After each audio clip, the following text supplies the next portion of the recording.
Hello, வணக்கம். நம்ம வீட்டில் மகன் வளர்ந்து வந்துக்கிட்டு இருக்காங்க, படிச்சுக்கிட்டு இருக்காங்க.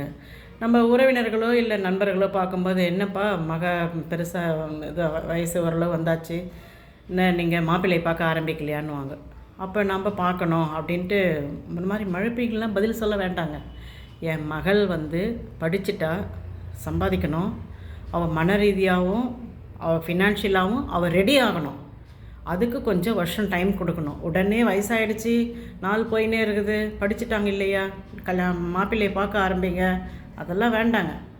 ஏன்னா அவள் இப்போவே நீங்கள் இங்கேருந்தே நீங்கள் படிக்கும்போதே இது சின்னதுலேருந்து எல்லாத்துலேயும் அட்ஜஸ்ட் பண்ணிக்கோ அப்படிலாம் அட்ஜஸ்ட்மெண்ட்லாம் கிடையாதுங்க. அவள் எல்லாத்துலேயும் அட்ஜஸ்ட் பண்ணிக்கோன்னா அந்த அட்ஜஸ்ட்மெண்ட்டுன்றது என்ன லெவல்னு இப்போ பசங்க கேட்க ஆரம்பிக்கிறாங்க. ஏன் அவ்வளோ அட்ஜஸ்ட் பண்ணணும்? தேவையில்லைங்களே.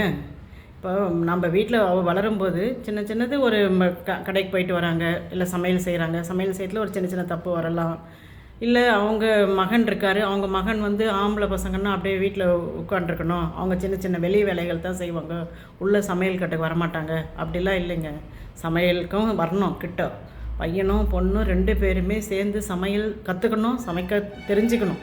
அப்போ தான் அவங்க ஃப்யூச்சரில் அவங்களுக்கு எந்த விதமான மன கஷ்டங்களும் இல்லாமல் லைஃப்பை அழகாக லீட் பண்ண முடியும். அதனால் அப்போ நீங்கள் சொல்லலாம், என் பொண்ணு இன்னும் அவள் படிச்சிருக்கா, இன்னும் மேற்கொண்டு படிக்கணுன்ட்டு எதிர்பார்க்குறா, அவள் இன்னும் நல்லா சம்பாதிக்க ஆரம்பிக்கணும், அவள் நம்ம மைண்ட் அளவில் இன்னும் நல்ல ஒரு மெச்சூரிட்டி வரணும் அப்படின்றது அவளுக்கு டைம் கொடுங்க. நாம் அவசரத்துக்கு நாம் அவளை புஷ் பண்ணி அவளை நீ மேரேஜ் பண்ணிக்கணும், நீ இப்போவே இதான் ஏஜ், இந்த நல்ல மாப்பிள்ளை வருது, இதை போல் நம்ம இப்போவே முடிக்கலாம் அப்படின்றதெல்லாம் வேண்டாம்.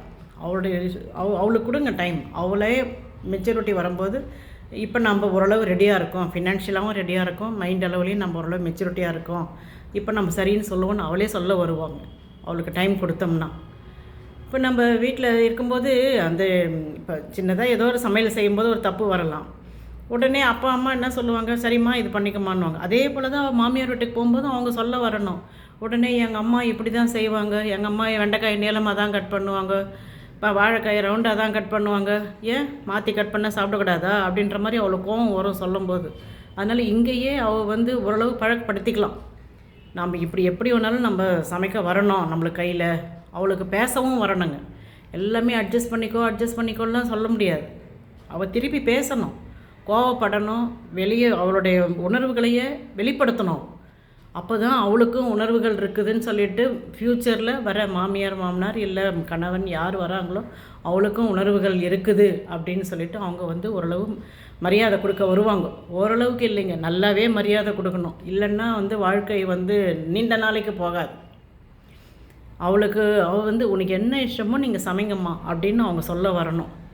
அதுபோல் இவளும் அதளவுக்கு மனசளவில் நல்ல மெச்சூரிட்டியோடு ரெடி ஆகணும்.